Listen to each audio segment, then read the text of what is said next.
Most people think they are awake, but according to Yoga Nidra, an ancient philosophy, most people are actually functioning on autopilot, constantly reacting to thoughts, emotions, stress, memories, conditioning, external stimulations. The nervous system rarely truly rests.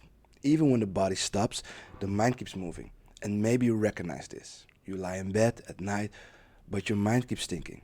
Your body feels exhausted, but internally something still feels active. You sleep, yet you wake up feeling tense, overstimulated, or emotionally drained. And according to Yoga Nidra, this happens because most people never experience true conscious rest. Now, in this video, I want to explore the four states of consciousness described in the traditions of Yoga Nidra and why these teachings may be more relevant today than ever before. Not only ancient knowledge, but psychological and neurological as well, because these four states describe something very real about human experience. The first state is called Jagrat, the waking state. This is the state most of us live in every day. When we're working, talking, scrolling, thinking, planning, reacting, and although we call this the waking state, Yoga Nidra offers an interesting perspective. Most people are not fully conscious, they are conditioned. Much of what we call free choice is actually automatic behaviors, shaped by our memory, emotion, fear, attachment, and past experience. Your past continuously filters how you experience the present moment. When someone says something to you, you're often not reacting to what's happening now, but also to old emotional imprints, unresolved experiences, and subconscious patterns. This is why so many people constantly tense, internally, always thinking, always anticipating, always trying to control, always moving towards the next thing. And according to these teachings, this is a form of unconscious living. Not because people are asleep, but because they are rarely fully present. The second state is called Swapna, the dream state. During dreaming, the rational mind loosens. It loosens control, and the subconscious begins processing impressions, emotions, desires, fears, memories. But Yoga Nidra points to something deeper. Here, even while the body sleeps, the mind continues generating stories, reactions, projections, and desires. And in many ways, this is exactly what happens during the day as well. The mind is constantly searching for control, for certain validation, for completion. And many people believe that when I finally achieve this, I will feel peace. When I solve this problem, then I can relax. When I become successful enough, then I will feel complete. But after one desire is fulfilled, another immediately appears. Another goal, another fear, another form of restlessness. The mind continues moving endlessly. And then we come into the third state, Sushupti, deep sleep. And this is where things become very interesting. Because during deep sleep, something temporarily disappears. Your identity, your roles, your problems, your self image, your need to control. For a few hours, all of it dissolves into the background, into deep sleep. It no longer matters who you are, what you own, how successful you are, or what others think about you.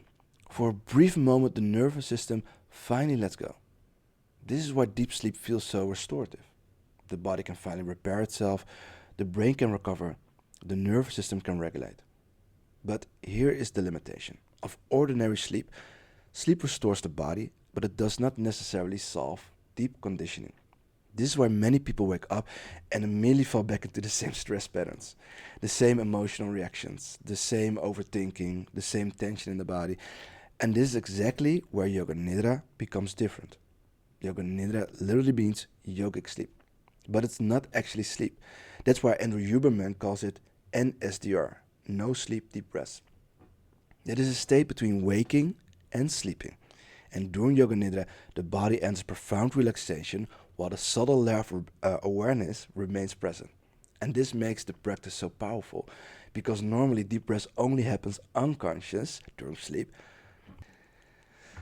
But Yoga Nidra allows you to consciously enter those deeper states. Scientifically, we see that the brain begins shifting into alpha, theta brainwave states, frequencies associated with healing, neuroplasticity, emotional processing, learning, and deep nervous system regulation. And maybe this explains why so many people experience a quieter mind, slower breathing, deep emotional release, less anxiety, better sleep, and a greater sense of calm after practicing Yoga Nidra. Because for the first time in a long time, the system stops. It stops constantly reacting. In Yoga Nidra, there's something, a teaching called the gap between thoughts. A subtle space where mental activity temporarily quiets down. And most people briefly experience this unconsciously right before falling asleep. In a moment, you are no longer awake, but not yet fully asleep. And Yoga Nidra helps you consciously access this space. And according to the ancient teachings, this is where profound rest becomes possible. Not something new is added, but because the constant mental noise finally softens. Then we arrive at the fourth state, Turiya.